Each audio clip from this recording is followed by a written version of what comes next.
Vijay sir அரசியலுக்கு வந்ததை நான் உண்மையிலே வரவேற்கிறேன். இவரை போல் ஒரு நல்ல மனிதர் அரசியலுக்கு வரணுங்கிறது எல்லா பொதுமக்களுடைய விருப்பம்.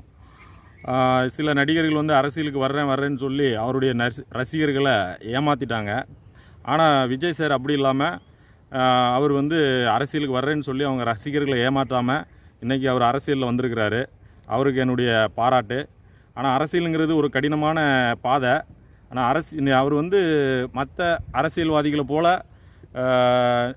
அரசியலில் நடிக்காமல் படத்தில் நடித்ததோடு நிறுத்திட்டு அரசியலில் பொதுமக்களுக்கு சேவை செய்யணுங்கிற மனப்பான்மையோடு அவர் தமிழக மக்கள் இன்றைக்கி இந்தியாவிலேயே தமிழகம் கடன் வாங்கின மாநிலத்தில் முதல் இடத்துல இருக்குங்கிற ஒரு வேதனைக்குரிய விஷயத்தில் இப்பொழுது இருக்கிற அரசியல்வாதிகள் இந்த தமிழகத்தை ஒரு படு பாதாள குழியில் தள்ளி வச்சுருக்காங்க. விஜய் சார் வந்து இந்த படு பாதாளத்தில் விழுந்து கிடக்கிற கடனில் தத்தளித்து தமிழகத்தில் இருக்கிற இந்தியாவில் இருக்கிற மாநிலத்திலேயே அதிக கடன் சுமையோடு இருக்கிற இந்த மாநிலத்தை முன்னுக்கு கொண்டு வந்து ஒரு வளர்ச்சி பாதையில் கொண்டு போனோம். அவர் வந்து ஏற்கனவே அவருடைய அறிவிப்பில் கூட அவருடைய ட்விட்டர் பக்கத்தில் கூட ஒரு அறிவிப்பு போட்டிருந்தார். ஒரு பக்கம் ஜாதி அரசியல், ஒரு பக்கம் மத அரசியல், இதையெல்லாம் இணைத்து ஒரு பொதுவாக எல்லாருக்கும் பிடித்தமான எல்லாருக்கும் சமமாக பாதிக்கக்கூட்டு ஒற்றுமை வளர்க்கக்கூடிய ஒரு அரசியல் அவர் செய்வேன்னு சொல்கிறது அந்த வாசகம் மிகவும் பாராட்டக்கூடியது.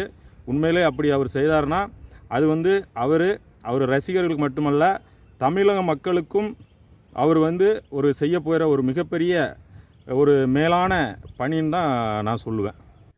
நடிகர் விஜய் அரசியல் கட்சி ஆரம்பிச்சிருக்காரு.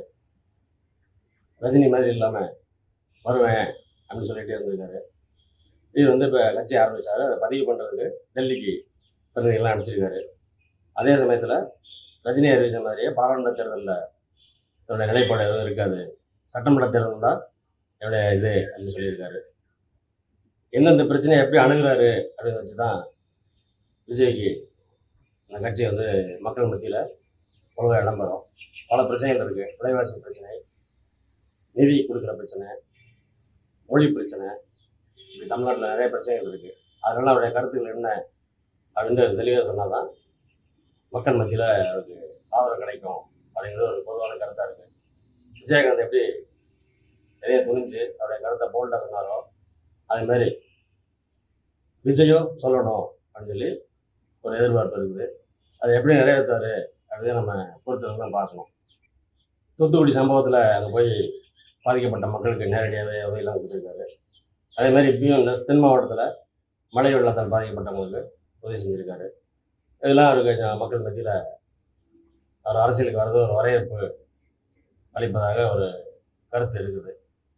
இருந்தாலும் பிரச்சனைகளை எப்படி அணுகிறாரு, எவ்வளோ போல்டாக அவர் பேசுகிறாரு அப்படிங்கிறத பொறுத்து தான் மக்கள் ஆதரவு அவருக்கு தொடரும் அப்படிங்கிறது ஒரு பொதுவான கருத்தாக இருக்குது. 2 பேர் தான் இந்தியாவில் கட்சி ஆரம்பித்து அவங்களே முதலமைச்சராக இருக்காங்க. ஒருத்தர் வந்து எம்ஜிஆர் அவர்கள், இன்னொருத்தர் என்டி ராமராவ் அவர்கள். மற்றவங்களாம் அப்பப்போ அரசியல் பிரமுகர்களாக இருந்தாலும் சரி, சினிமா நட்சத்திரங்களாக இருந்தாலும் சரி வருவாங்க. ஒரு இலக்குக்கு மேலே அவங்களால போக முடியாது, நிலைப்பாட்டை மாற்றுவாங்க.